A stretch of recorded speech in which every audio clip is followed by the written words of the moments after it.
नमस्कार मित्रांनो, माझी लाडकी बहीण या योजनेत मोठे बदल करण्यात आले आहे। त्या संदर्भातील जी.आर. हा 12 जुलै रोजी प्रसिद्ध करण्यात आला आहे। मग पुन्हा 12 मोठे बदल करण्यात आले आहे। ऑनलाईन अर्ज आता या महिलांचे बंद होणार आहे। कुटुंबातील 3 महिलांना लाभ मिळणार आहे। तसेच लाईव्ह फोटोची गरज नाही, असेच नवीन बदल आजच्या या जी.आर. मध्ये आपण बघणार आहोत। तर मित्रांनो, हा व्हिडिओ शेवटपर्यंत बघा। आपल्या चॅनलवरती नवीन असाल तर चॅनलला सबस्क्राइब करा, म्हणजे असेच महत्त्वाचे अपडेट आपल्याला वेळोवेळी मिळत राहतील। तर मित्रांनो, या ठिकाणी आपण बघू शकता, मुख्यमंत्री माझी लाडकी बहीण या योजनेच्या अंमलबजावणीमध्ये सुधारणेसह व्याप्ती वाढवण्याबाबत महाराष्ट्र शासन यांचा 12 जुलै 2024 रोजीचा हा जी.आर. आहे। मित्रांनो, सर्वात प्रथम जी.आर. हा 28/6/2024 रोजी काढण्यात आला होता। त्यानंतर सुधारणा करून 3 जुलै 2024 रोजी दुसरा जी.आर. काढला। नंतर 5 जुलै रोजी तिसरा जी.आर. आणि हा चौथा जी.आर. यामध्ये 12 अशा महत्त्वाच्या बदल या ठिकाणी करण्यात आले आहे की ही योजना अतिशय सोपी झालेली आहे। तर मग काय शासन निर्णय आहे तो बघूयात। तर मुख्यमंत्री माझी लाडकी बहीण या योजनेच्या अंमलबजावणी प्रभावीपणे व सुलभतेने होण्यासाठी खालील बाबींची स्पष्टता करण्यात येऊन त्यास मान्यता देण्यात येत आहे। कुटुंबाची व्याख्या या ठिकाणी बदललेली आहे। तर सदर योजनेसाठी कुटुंबाची व्याख्या खालीलप्रमाणे राहील।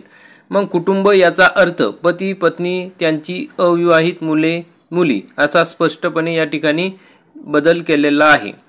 तर नवविवाहित महिलेच्या बाबतीत तिचे नाव रेशन कार्डवर लगेच लावणे शक्य होत नाही। त्यामुळे विवाह नोंदणी प्रमाणपत्र असलेल्या अशा नवविवाहित महिलेच्या पतीचे रेशन कार्ड हे उत्पन्नाचा दाखला म्हणून ग्राह्य धरण्यात यावा।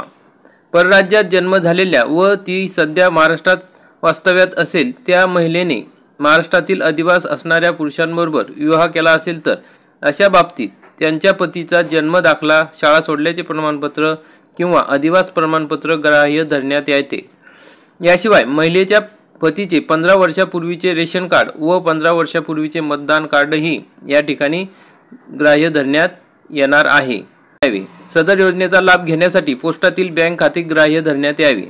योजनेच्या ऑफलाईन अर्जावरील लाभार्थी महिलेच्या फोटो काढून तो ऑनलाईन अर्ज दाखल करण्यास ग्राह्य धरण्यात यावे। म्हणजे आता लाईव्ह फोटो काढण्याची गरज नाही। पासपोर्ट फोटोवरून या ठिकाणी तुम्ही फोटो काढून हा अर्ज भरता येणार आहे।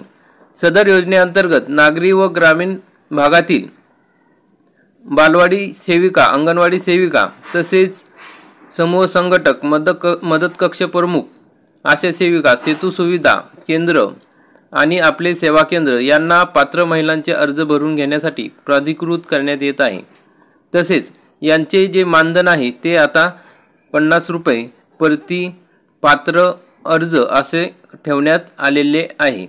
तसेच महत्त्वाचा बदल म्हणजे आता तुम्हाला ऑनलाईन अर्ज भरण्याची गरज नाही, कारण की जे केंद्र शासनाच्या विविध शासकीय योजनांचे लाभ घेत आहेत, PMS-DBT प्रणालीद्वारे ज्यांच्या खात्यात पैसे जमा होत आहेत, अशा सर्व महिला या ठिकाणी पात्र असणार आहे। मग उदाहरणार्थ PM किसान पोषण योजना, मनरेगा योजना, PM स्वनिधी योजना अशा प्रकारच्या ज्या केंद्र शासनाच्या योजना आहे त्या सर्व जे लाभ घेत आहेत त्या महिला या ठिकाणी पात्र राहणार आहे। त्या संबंधितला डाटा या ठिकाणी गोळा करण्याचे काम चालू आहे, कारण की त्यांचे KYC आधार ऑथेंटिकेशन यापूर्वीच झाले असल्याने सदर महिलांना फक्त ऑफलाईन अर्ज भरून घेऊन मुख्यमंत्री माझी लाडकी बहीण या योजनेचा थेट लाभ देण्यात यावा। मात्र हे करीत असताना पात्र लाभार्थी महिलांकडून सदर योजनेचा अर्ज भरून घेण्यात यावा। गाव पातळीवर जे ग्रामसेवक, कृषी सहाय्यक, तलाठी, अंगणवाडी सेविका, आशा सेविका, ग्राम रोजगार सेवक तसेच ग्रामस्तरीय समिती यांची स्थापना करावी। सदर समितीचे संयोजक ग्रामसेवक व सदस्य सचिव या ठिकाणी अंगणवाडी सेविका राहतील। समितीने सदर योजनेसाठी गाव पातळीवर शिबिर आयोजित करून त्यामध्ये ऑनलाईन तसेच ऑफलाईन या दोन्ही पद्धतीने लाभार्थ्यांची नोंदणी करण्यात यावी। ऑफलाईन अर्ज यथावकाश ॲप पोर्टलवर भरण्यात यावेत। ग्रामस्तरीय समितीमार्फत अंतिम लाभार्थी महिलांची यादीचे प्रत्येक शनिवारी आवश्यकतेनुसार गाव चावडीवर वाचन करण्यात यावे। तसेच सदर यादी ग्रामपंचायत व अंगणवाडी केंद्र येथे प्रसिद्ध करण्यात यावी। सदर प्रसिद्ध करण्यात आलेल्या यादीवर हरकती प्राप्त झाल्यास त्याचे निराकरण करण्यात यावे। मग परत पुनरावृत्ती टाळण्यात यावी, म्हणजे डबल कोणाचं नाव येऊ नये असं या ठिकाणी सूचना दिल्या आहे। म्हणजे या ठिकाणी ग्रामस्तरीय जी समिती आहे, ग्रामसेवक आणि अंगणवाडी सेविका यांच्यामार्फतच यादी आता प्रसिद्ध केल्या जाणार आहे। त्यात काही हरकती असतील तर त्या घेऊन अंतिम यादी पुढे पाठवल्या जाईल। तर मग या ठिकाणी 5/7ला म्हणजे 5 जुलैला जो GR आला होता की त्यामध्ये महानगरपालिकांमध्ये वार्डस्तरीय समिती स्थापन करण्यात येणार होती, पण ती अ+अ व ब या ठिकाणी होती। तर आता सर्व महानगरपालिकांमध्ये ही समिती स्थापन करण्यात येणार आहे। मग तालुका वार्डस्तरीय समितीमार्फत पात्र लाभार्थ्यांची निवड करून अंतिम यादी प्रसिद्ध करावी। आधीच्या याच्यात स्पष्ट नव्हतं की कोण निवड करणार, कुठे यादी लागणार। तर आता जी तालुकास्तरीय किंवा वार्डस्तरीय समिती तीच अंतिम यादी या ठिकाणी तयार करणार आहे। मग फक्त जिल्हास्तरीय जी समिती आहे त्यांनी फक्त देखरेख आणि संनियंत्रण या ठिकाणी ठेवण्यात यावे, अशा प्रकारचा महत्त्वाचा बदल या ठिकाणी केलेला आहे। आणि ज्या अंगणवाडी सेविका तसेच इतर जे काम करणारे आहेत त्यांना 50 रुपये याप्रमाणे प्रोत्साहन भत्ता देण्यात येणार आहे। म्हणजे पात्र लाभार्थ्यांचे जे अर्ज सादर केल्याप्रमाणे सदर ऑनलाईन ॲप पोर्टलवर प्रति यशस्वी म्हणजे जो यशस्वी पात्र लाभार्थ्यांच्या प्रमाणे या ठिकाणी 50 रुपये मिळणार आहे।